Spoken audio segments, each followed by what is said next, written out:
Hi! Magandang gabi sa inyong lahat on a Palm Sunday night. Kayo ay nakatutok sa vloggers ng Bagong Pilipinas. Kami po ay munyo ring mapapakinggan sa Radyo Pilipinas 738 sa inyong AM band, pati na rin sa Facebook page ng Radyo Pilipinas. Mapapanood din ang programa sa Channel 3 sa TV Plus at sa Channels 45 to 49 sa Affordabox. Samahan nyo kami ngayong gabi upang talakayin ang mga maiinit at trending na issues sa social media. Ako po si Martina Goriseta. Hello! Good evening po sa inyong lahat. Ako naman po si Admin Rich, commentarista. At in-invite ko po kayo mga kababayan na manood po sa aking YouTube channel. Nauna ng invitation sa aking YouTube channel at aking TikTok page, Admin Rich din po, at maging sa aking Facebook. At palagi ko nga pong sinasabi, mga kaibigan, fight fake news, expose the truth. Yan. So in order for you to fight fake news, you have to expose the truth. Diba, Martina? Correct. So, good evening sa'yo, Admin Rich. So, just to let you know, supposed to be we have a guest tonight, which is the queen of Tricom hearing. Wow! The mother of all revelations. Wow! The pillar of awakening. Sayang, supposed to be Pebbles Talakera is supposed to be here with us tonight. However, she has a very important engagement na hindi niya kayang takasan right now. So, unfortunately, she's not gonna be here today. But we're gonna be talking about yung mga ganap. At patuloy pa rin tayo sa pagsubaybay sa Philippine political teleserye na nagaganap usually almost every week meron bagong episode Admin Rich. Actually, every day. Talaga, Every day. iba-iba yung mga issue na nakikita natin. Nakakagulat talaga. No? Correct. Lalo na malapit ng eleksyon, Martina. Sa true. Grabe, ang dami kada week. Kada week may episode pero within those weeks, merong mga ganap in between. Oo. So, pero alamin mo, grabe yung nangyari nung sa recent na Tricom hearing. Oo. Alam ko, pinanood mo to ng full. For sure. Pero Martina, syempre, medyo pagkatapos niyan, ang mga tao ay medyo lay low muna kasi 'di ba? Alam mo naman, Holy Week kailangan syempre yung ating spiritual life ay kailangan pagtuunan din talaga ng pansin, 'di ba? Kailangan natin magnilay-nilay for the magnilay-nilay. So, by the way, bago tayo magpatuloy, magpapalabas muna tayo ng video about what happened on the Tricom hearing. Pakita tayo ng ilang snippets. Okay. Paki-plus po yung video na sinabi ni Pebbles bilang Annex B ng kanyang affidavit, Comsec. Ito po ba yung video na pinag-usapan po natin, Pebbles? Yes po, Mr. Chair. At yan din ang video na pinadala sa iyo ni Maharlika noong July 22. Yes po, Mr. Chair. Ito rin po ba ang tinaguriang pulburon video? Yes po, Mr. Chair. Pwede po bang ipaliwanag nyo sa akin? Ano po bang sinasabi o nakikita dito sa video na ito? Na gumagamit po ang presidente ng droga. Okay. Meron din dito sa iyong affidavit. Binangkit mo yung isang raw version at yung enhanced version. Pakipaliwanag po sa amin. Ano po ang ibig sabihin nito sa iyong affidavit? Yung raw version po kasi, kapag tinignan nyo, hindi nyo siya masasabi na, kahit na hindi po siya talaga, hindi nyo rin po talaga masasabi na si PBBM. So, in-enhance po nila yung video para mas maging maliwanag at mas makita. Okay. Ang ibig nyo bang sabihin, na-edit yung video? Yes po, Mr. Chair. Enhanced version? Maski po yung raw video, hindi po ako naniniwala na si PBBM yan. Ano po yung inyong basihan? Kasi po, Mr. Chairman, pwede pakiulit yung sinabi mo kanina, Miss Kunanan? alin po, Mr. Chair? Yung indisi ano yun? Ano yun? Sa raw at saka enhanced version? Hindi po si PBBM yan. Indisi? PBBM, hindi po yan yung presidente. Thank you, Mr. Chairman. Ano po yung basihan po ninyo, Pebbles? Kasi po, Mr. Chair, hindi naman po talaga yun yung mukha ni PBBM. Noon ko po pa kasi siya kilala. And kung yung edad niya that time, kung titingnan po mabuti yung nasa video, kung 30 plus pa lang siya or 40, parang wala pa po yatang cellphone noon. Ayan. So, meron tayong mga reaction dyan, but we're gonna be doing that. We're just gonna take a little bit of break and pag-uusapan natin yung Tricom hearing na yan, lalo na yung video as well as yung statement ni Mother of All Revelations na si Pebbles Cunanan. We'll be right back. Alright. Welcome back dito sa Vloggers ng Bagong Pilipinas. So, eto na nga. Pag-uusapan natin yung video na pinakita natin kanina, no? So, comment ko lang with regard to the video. Kasi ako, I like a lot, I watch a lot of movies and I have seen a lot of movies that involves drugs, especially, lalo na yung binibintang nila doon, which is cocaine, right? And I have never seen in any movies na yung coke or yung drugs nakalagay sa condiment container at kinamay sa kasininghot.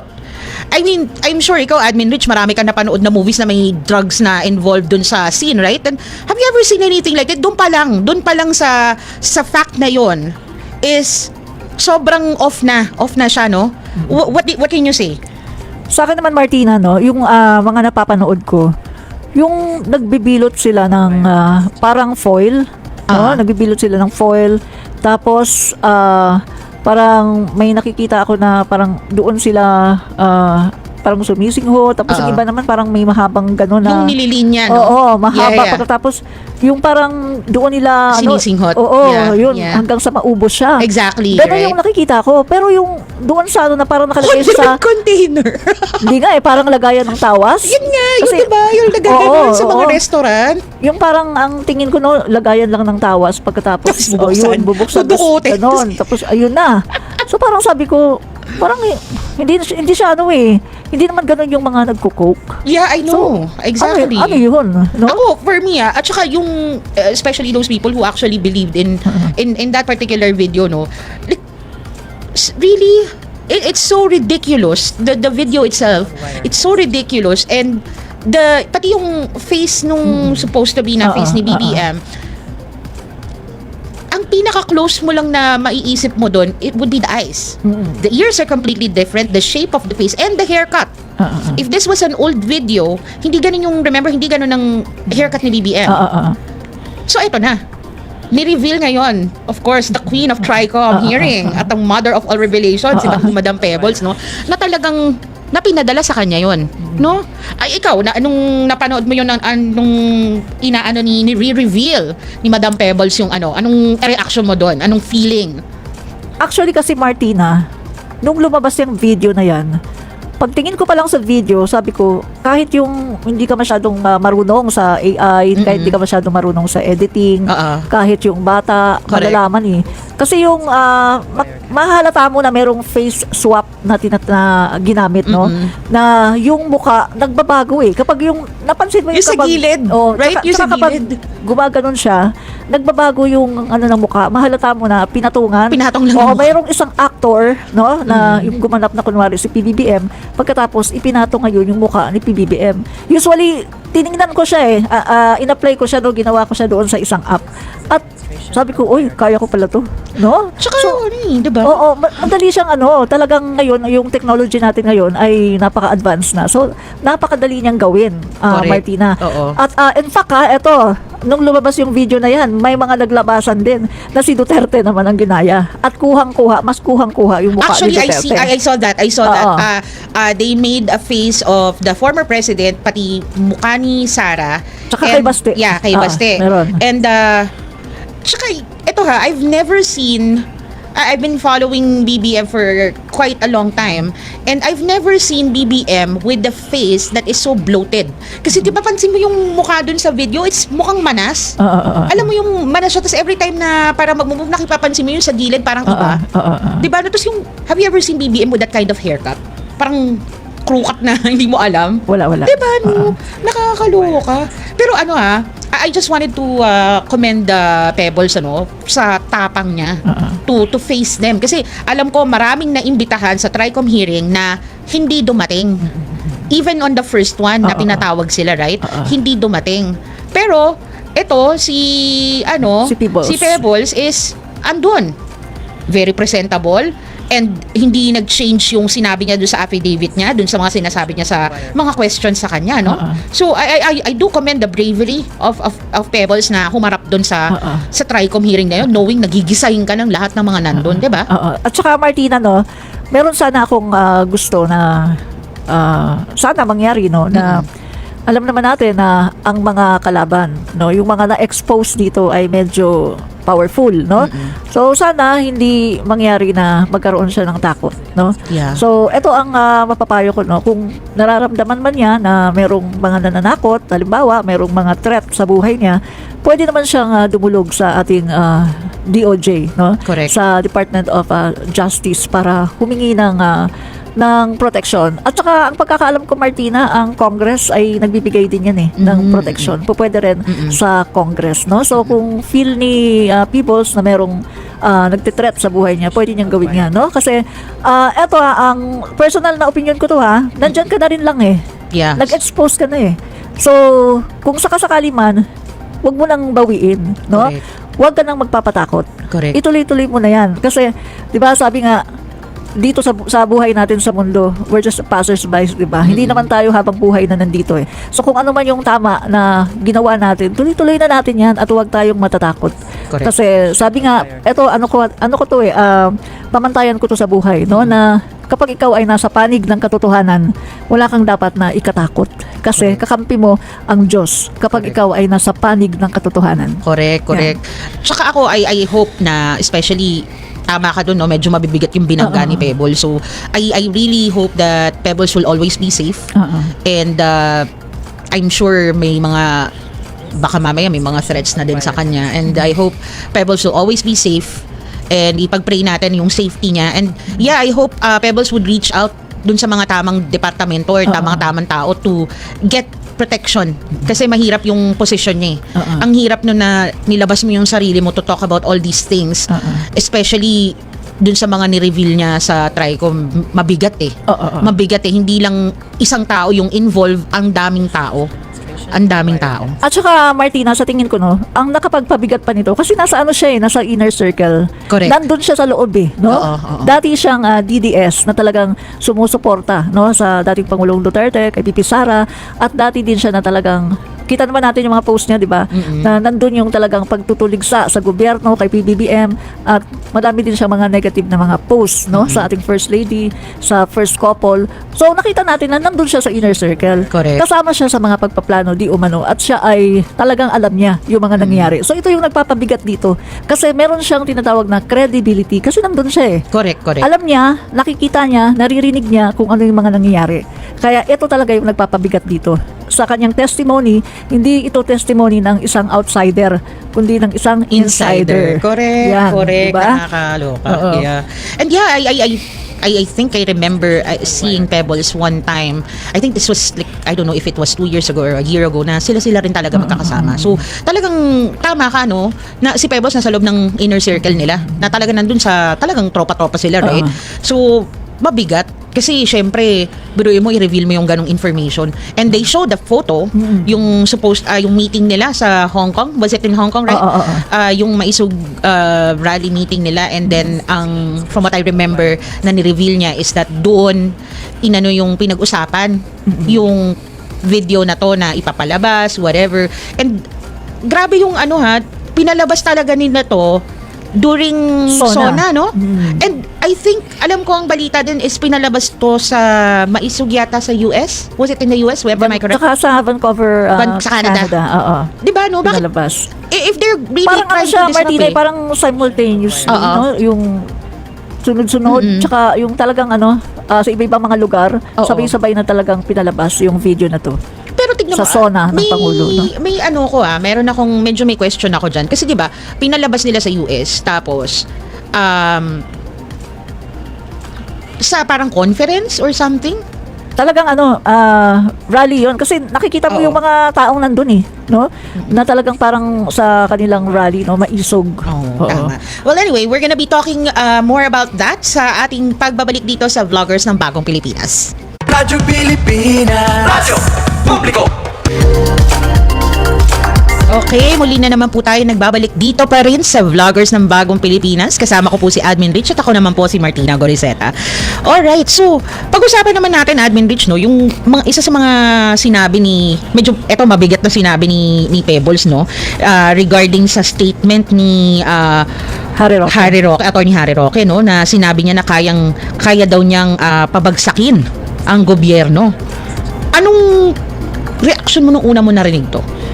Nung narinig ko yan, ang pagkakarinig ko yung parang magaling siyang magpabagsak ng gobyerno. Ganun yung sa pagkakarinig ko, Magaling daw siya na magpabagsak ng gobyerno. So, ibig sabihin, ang motibo talaga ng paglalabas nitong video na to ay para pabagsakin yung gobyerno. Una, syempre, siraan ng ating Pangulo, syempre kapag nasira ang Pangulo natin, nasira ay yung trust ng taong bayan ay nawala sa ating Pangulo, syempre ayan dyan mag-uumpisa na mapapabagsak niya ang gobyerno, di ba? Yeah. At alam naman natin yung ginagawa nila, yung mga rally nila, may isog rally, no, all over the world. no? Talagang ginagastusan nila yan para makapag-rally.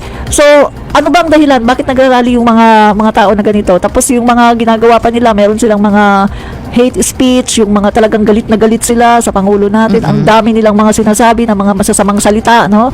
Yung mga BANGAG, yung mga Oo. ganyan, no? Na talagang mga sinasabi nila na hindi talaga magaganda sa Pangulo natin. So, kitang-kita natin yung aim nila rito. Correct, Kaya nila correct. nilalabas ang mga video na to ay para sirain ang credibility ng ating Pangulo, questionin yung pag-iisip ng ating Pangulo, kung paano siya magplano, kung paano siya magdesisyon, na parang sinasabi dito ni Harry Roque na, ay, hindi ka makapag-decide ng tama kasi bangag ka. Parang gano'n, no? Oo. Sinabi ko na yung word, no?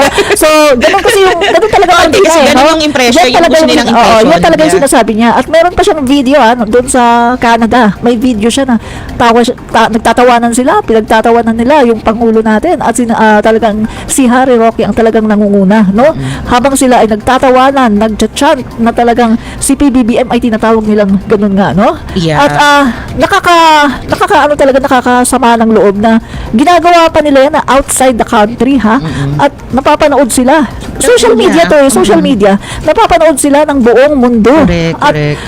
ano ba ang magiging ano nito, magiging epekto nito? Eh di ba sa Pilipinas din? Correct. Na sasabihin ng Damay-damay. ng mga ibang mga lahi, aba, ang kanilang gulo-gulo Pangulo. pala, oo. Tapos yung Pangulo nila, ganyan pala yung leader. Correct. Mabuti na nga lang, Martina, hindi naniniwala. Kasi kita mo naman, patuloy pa rin yung mga investors na nag-i-invest dito sa Papasukan pa Pilipinas. rin, yeah. At patuloy pa rin yung mga world leaders, no? Pinapahalagaan nila yung ating Pangulo, pumupunta sila dito. Yeah. Mismo, no? Para talagang makipagkita sa Pangulo natin. Actually. Mabuti na lang at hindi sila naniniwala dito sa mga pinapakalat ng mga grupo ng tao na to na walang magawa, kundi talagang pabagsakin lang ang ating gobyerno. Speaking of pagbisita, mention ko lang, medyo kinilig ako ng bisita si Secretary Pete Hegseth, kasi sobrang crush ko talaga yon. But anyway, segue lang yon. Anyway, pero actually, no, ang tapang kasi nung statement na kaya kong pabagsakin yung gobyerno. Na my question is, if you're very confident to say such a statement, my question is, do you have a history of you na nagpabagsak ka ng gobyerno? And if that is the case, kaninong administration to? Sinong Pangulo to? Kasi kapag ikaw confident ka magsalita, ibig sabihin you have experience, di ba? May experience ka. So ang tanong ko ngayon kay Attorney Harry Roque, kaninong administrasyon tong napabagsak mo at confident ka na sabihin mo na kaya mo pabagsakin yung administrasyon ni PBBM?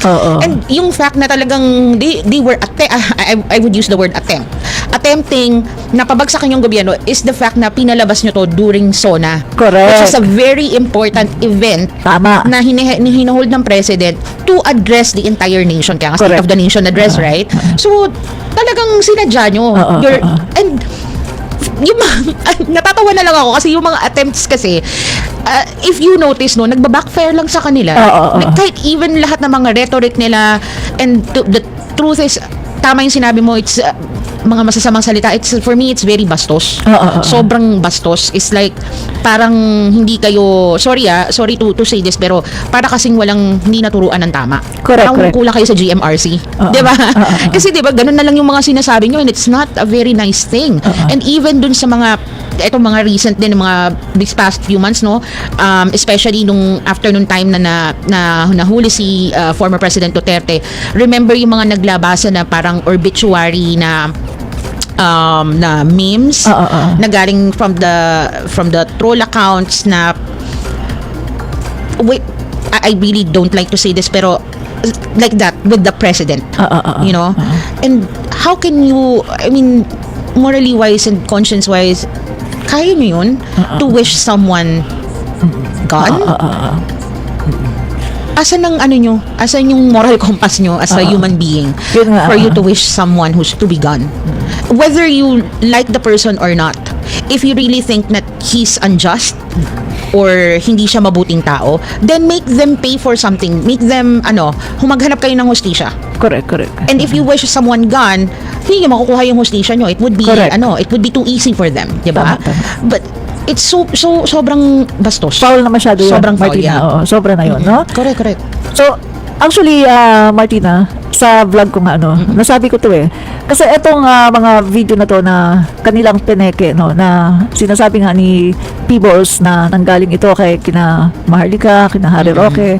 So, meron akong napanood, babalikan ko lang may napanood ako noon na isang clip na sinasabi ni Maharlika na sa'yo lahat ito nag-umpisa, na pinapatungkulan niya si dating Pangulong Duterte. Oh, I saw that. Sa'yo lahat ito nag-umpisa, I saw that, kay yeah. Pangulong, dating Pangulong Duterte. And this was, I think, years ago, no? Oo. Napanood ko yun, nag-viral yun sa TikTok, no? At yun talaga, parang sinasabi doon, kino-confirm doon na doon nga nag-umpisa yun, no? So, naalala ko ngayon, Martina, yung sinasabi ngayon ni dating Pangulong Duterte na nag-viral din no, sa TikTok at saka sa mga reels, yung sinasabi niya na noong siya ay piskal, ito yung natutunan niya na sa napakahabang panahon na siya ay naging piskal, natutunan niya kung paano mag-intriga at saka magtanim ng ebidensya. So, ito kung titingnan natin, yung pattern at yung pagkakasunod-sunod ng mga events. Una, nagsabi siya, meron daw presidential, gumagamit daw, ng cook. Pagkatapos, nagsabi na talaga siya na, di ba, may mga pronouncement siya, nagsabi siya na, eto daw ay nasa listahan, ng list niya, yeah. mayor pa daw siya ng Davao. Very ironic kasi ang sabi nga ng PDEA, kapag mayor ka lang, hindi ka pagkakatiwalaan doon sa list, Yeah. Yung buong list. Ang ibibigay lang sa iyo ay yung mga taga Davao lang na mga Hindi yung gumagamit. for national, hindi yeah. for national. So, doon pa lang, kita na natin yung tanim intriga. Pagkatapos niyan, sinuportahan pa nila para magkaroon ng substance. Andun yung PDEA leaks na tinatawag, na hindi naman din nag-prosper kasi yung kanilang pinaka-whistleblower na tinatawag ay isang jukebox I remember Sinabi yung ng jukebox Pangulong. thing. Yung nag-iiba-iba yung every time na lamig.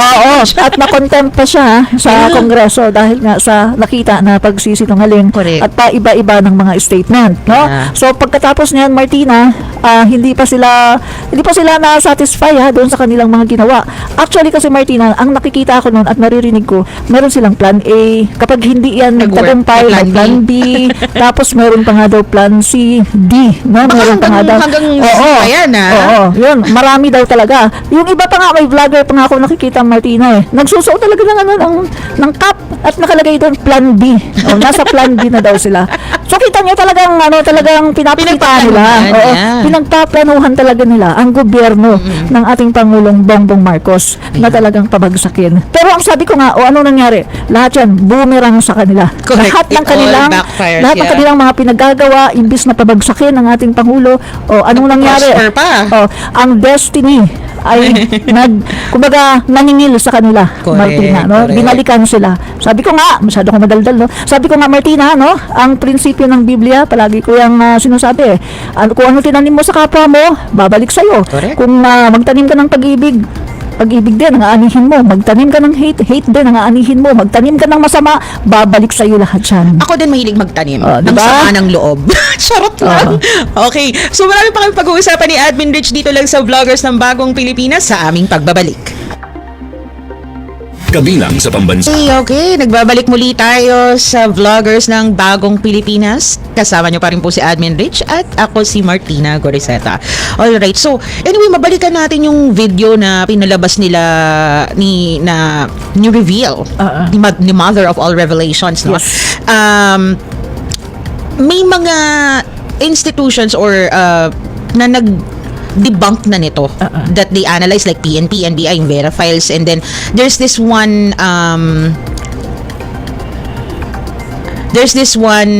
company or a group of AI experts in India, right, who used several AI tools na dinebunk na ito nga talaga is manipulated AI deepfake talaga siya, right? So I mean, if you're not siguro kung hindi ka talagang super babad sa social media, especially watching videos and whatnot, no, pwedeng mapaniwala ka dun sa video. There's a possibility na mapaniwala ka. Pero yung ikaw na katulad natin, no, na lagi tayo nakatenga sa social media, nood-nood na kung ano-ano. Alam mo kagad, tsaka yung pag binabantayan mo kasi yung presidente dahil fina-follow mo yung presidente, you'd know na it's absolutely fake. No, unang tingin pa lang eh. 'Di ba? Kitang-kita naman, Martina, no? Lalo na ako. Syempre, maliit pa lang yung Pangulo, teenager pa lang siya, no? Nasusubaybayan naman natin kahit paano, di ba? So, alam natin yung features ng kanyang mukha, no? So, hindi tayo maloloko, no? Correct. At sabi nga ng isa dito, Martina, no? Ang sabi nitong DAO, no?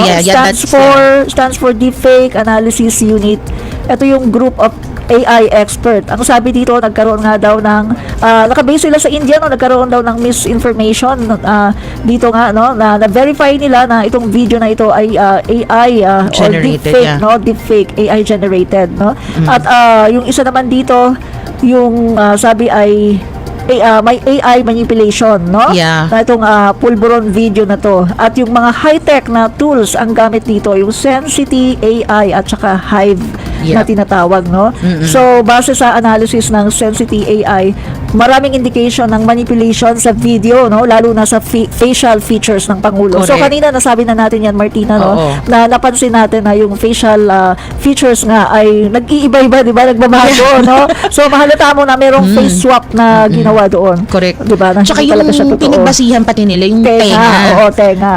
Kahit ikaw at ako, pansin mo kagad, oops, hindi yan tenga ni BBM. no? Hindi ganyan. Ikaw, araw-araw mo pinapanood ba naman si BBM, hindi mo malalaman kung ano yung itsura ng tenga ni BBM, di ba? Tama. Di ba? Kaya nga sobrang nakakaloka talaga itong mga, ito, ilang beses na itong dinibang. It's so obvious that it's so fake. The sad part about this is, pinangahawakan pa rin to ng mga ibang tao, right? Especially the trolls. Kasi ako kasi I do social media groups management, no? So ako chine-check ko yung mga nagpo-post ng comments or nag-a-attempt mag-post ng comments. So I review those. And I can see a lot of comments na makikita mo iba yung characters ng name, like it's na foreign characters. Then pag nakita mo yung comment nila, ito na naman yung screenshot ng video na yon. Tapos ganun. Correct. Tapos yan yung tapos lahat ng and it's every time I check on those na mga same lang yung sinasabi, iba-ibang supposedly iba-ibang tao.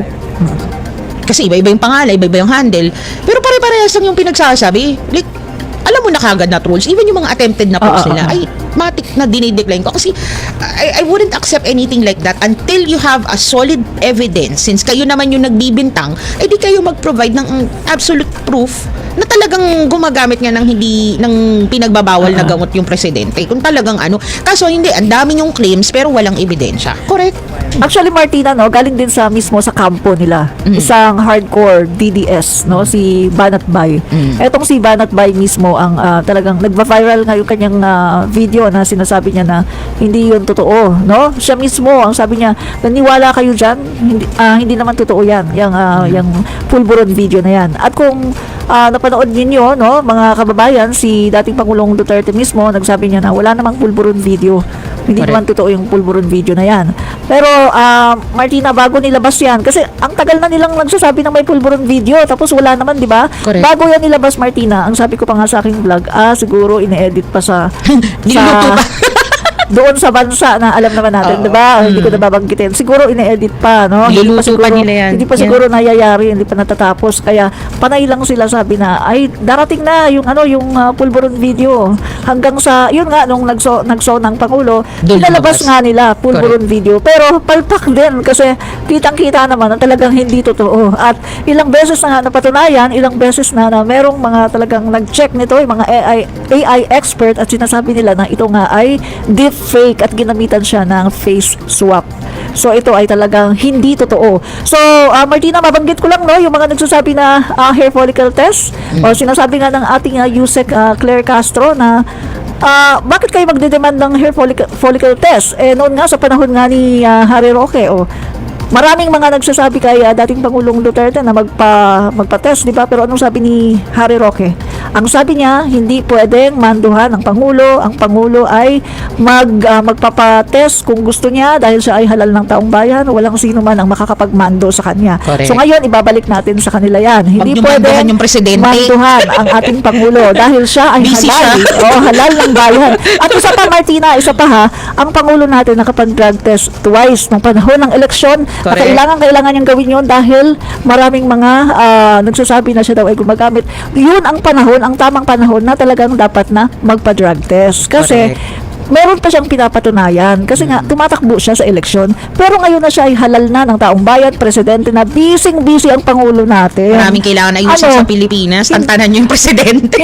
hindi naman uto-uto yung presidente natin na magpapa-drug test pagkatapos pag nag-negative sasabihin niya ay binayaran pagkatapos kailangan magpa-drug test ka uli o kailangan magpa-hair follicle test ka uli o hanggang sa kapag meron na naman ay peke wala talagang walang hindi kayo maniniwala kasi ang gusto niyong paniwalaan yung mali yung Correct. gusto niyo. You just want to see what you want to see. But Correct. anyway, malapit na tayo magtapos. So, just a reminder, alright? Pansamantala tayong mawawala sa himpapawid ang Radyo Pilipinas mula April 17, Huwebes Santo, hanggang April 19, Sabado de Gloria, upang magbigay daan sa Semana Santa. Magbabalik ang regular programming sa April 20, Linggo ng Pagkabuhay or Easter Sunday. So,